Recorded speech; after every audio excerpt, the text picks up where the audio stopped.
By the time he got here to Fort Laramie and he discovered what had happened underneath Colonel William O'Collin's watch, Brigadier was not very pleased. Looking back behind me, we have in the background the parade grounds of Fort Laramie, and then we have this large building here that we'll talk about in just a minute.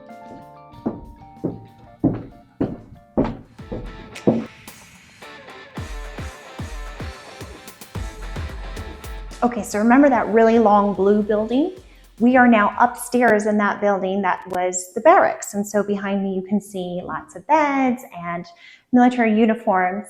But in 1864, the guys who were stationed here at Fort Laramie, most of the soldiers, were not exactly well equipped for a big deal like the Platte River Raids of 1864. Some of the men that had come across were not exactly the best quality of a soldier. So perhaps they got mustered here so that way they could do something useful for the country that didn't involve having to be part of a real war. Some of the guys that were here were actually sent as turncoats from Confederate losses, where the general was able to give them an option. You can either be a prisoner of war or you can come out and serve the Union Army here in the Nebraska Territory or eventually Idaho Territory and Wyoming State.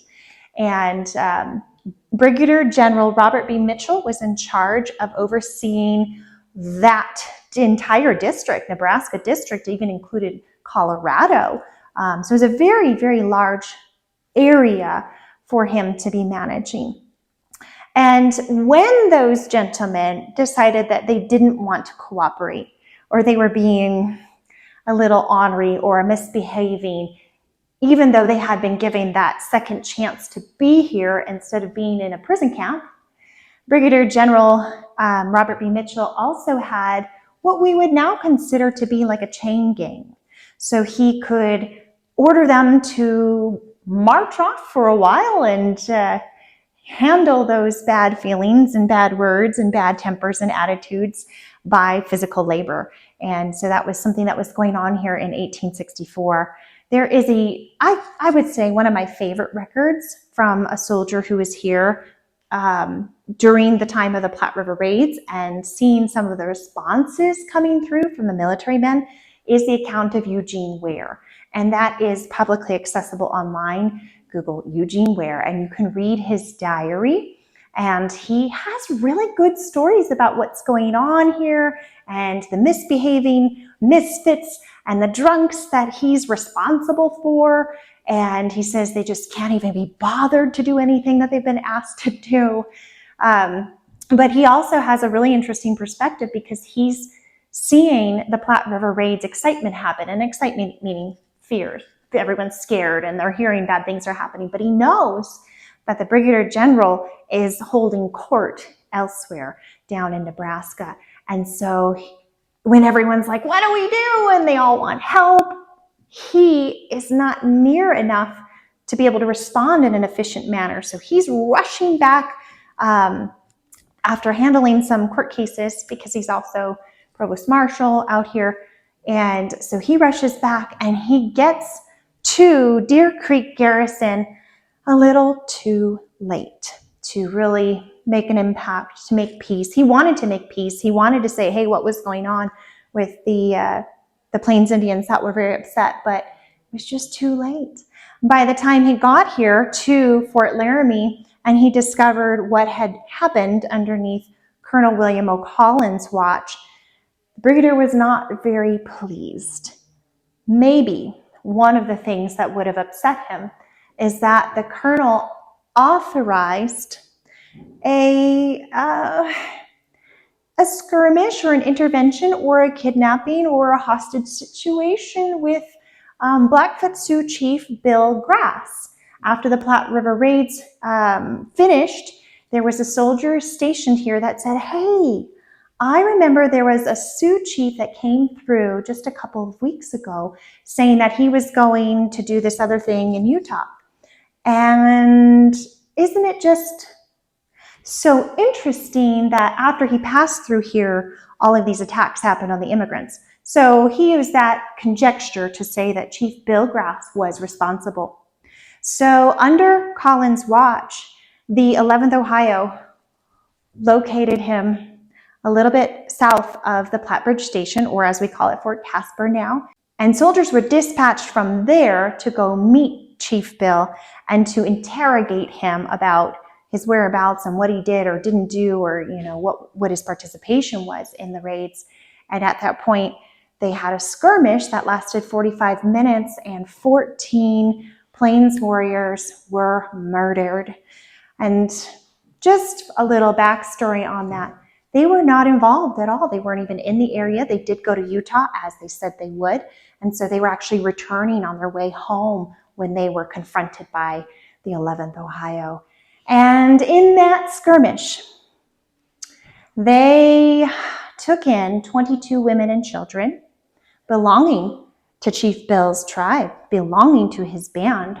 So they brought them here to Fort Laramie and kept them captive with the threat to Chief Bill that if he, again, having nothing to do with the raids, if he did not go and find the missing Fannie Kelly, who was kidnapped on July 12th, then his women and children would not see another day. So it's very sad information that we're getting from the Platte River Raids story coming out, and how that makes our military men look.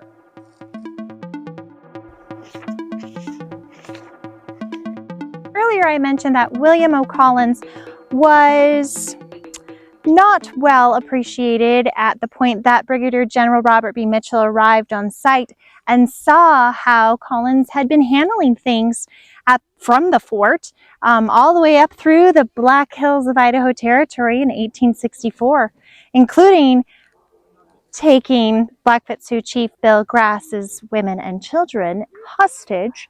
And it was always Brigadier General Robert B. Mitchell's intention to establish and maintain peace on the plains. However, the guys he put in charge kind of were a little bit trigger happy or had other motives for the decisions that they made. Well, back behind me are some of the officers' quarters, which may have housed at one time Colonel Collins. And from what I told you earlier, I'm going to take a look at Immigrant Tales of the Platte River Raids, where we get to the end of the story and we see how the Brigadier General addresses Colonel Collins after the fact. All right, so we're looking sort of in the middle of the book towards the end of the narrative of the South Bank Trail travelers, or those on the Oregon Trail or the Mormon Road, and it's had many other names in literary history. But we're looking at the day after Brigadier General Robert Mitchell arrived at Fort Laramie, and he was able to have a little chat with Colonel William O. Collins. And at that point, Collins was relieved from the command of the post at Fort Laramie and given general supervision of all posts and detachments west of Julesburg in the District of Nebraska. And the Brigadier at this point establishes his new headquarters right here, and he starts trying his best to turn things around, or turn over a new leaf and I guess untangle the mess that's been created now. The colonel's demotion is announced or discovered and talked about by the next morning, and Sergeant Lewis Hull writes about that in his daily reports. Change reported in this department. Major Wood to command the post. Lieutenant Reeves to be Inspector General in the department. Later in the Indianapolis Star, news journalist kind of writes a scathing little report and says, the force at the fort is inadequate to the task, and that the Brigadier General is now busy instituting measures to punish the Indians. It's not quite what they were up to, but maybe that's what the journalist hoped he was up to. Pretty soon afterwards, there's a report that ends up in the Indianapolis Star, and this anonymous journalist comments rather negatively on Collins, but not all newspapers really lay into him. Some say that he did a good job in his demoted rank and that he continued to serve the Union to the best of his capacity.